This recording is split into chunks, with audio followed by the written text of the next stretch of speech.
തമിഴ്നാട് നിയമസഭയിലേക്കാണ് ചെന്നൈയിലെ saint George കോട്ടയിലേക്ക്. അവിടെ മുഖ്യമന്ത്രി സി ജോസഫ് വിജയ് സംസാരിക്കുന്നു. തത്സമയ உங்களிடத்தில் ஒப்படைத்திருக்கிறார்கள்.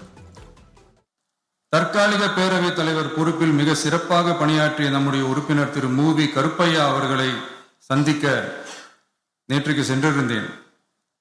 அங்கே முந்தைய பேரவைத் தலைவர்கள் படங்களை கண்ணுற்ற போது, அவர்களை பற்றி அறிந்த போது உண்மையிலே எனக்கு பெருமிதம் தந்தது. ஏனென்றால் எடுத்துக்காட்டாக விளங்கும் திரு ஜே சிவ சண்முகம் பிள்ளை, டாக்டர் யு கிருஷ்ணராவ், திரு எஸ் செல்லப்பாண்டியன் அவர்களுடைய வரிசையில் மிக சரியான ஒருவரையே நாம் முன்மொழிந்துள்ளோம் என பெருமை அடைந்தேன். அதே போன்றுதான் நம்முடைய பேரவை துணைத் தலைவர் அவர்களும் நீங்கள் இருவருமே மிக சாதாரண குடும்பத்தில் பிறந்து மக்கள் பணியாற்ற வேண்டும் என்கிற அவாவில் செயல்பட்டு வந்தவர்கள்.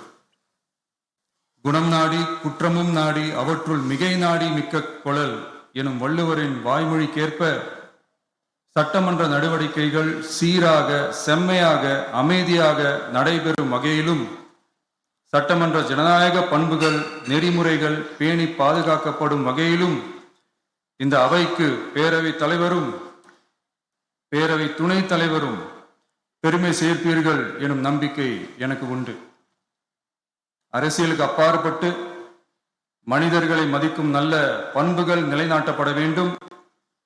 தமிழ் பண்பாடு போற்றப்பட வேண்டும்.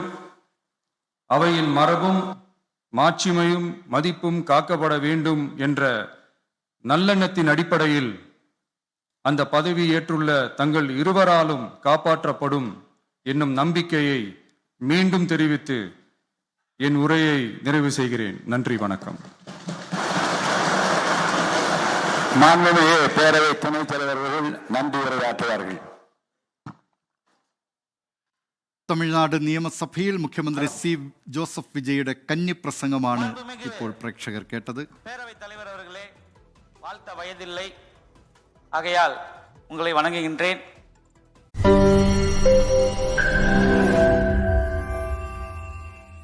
ലോകത്തെവിടെയായാലും ഏത് സമയത്തും 24 വാർത്തകളും ഓഗ്മെന്റഡ് റിയാലിറ്റി പാക്കേജുകളും എക്സ്പ്ലെയിനറുകളും വിശദമായി കാണാൻ ഞങ്ങളുടെ യൂട്യൂബ് ചാനൽ നിങ്ങൾക്ക് സബ്സ്ക്രൈബ് ചെയ്യാം.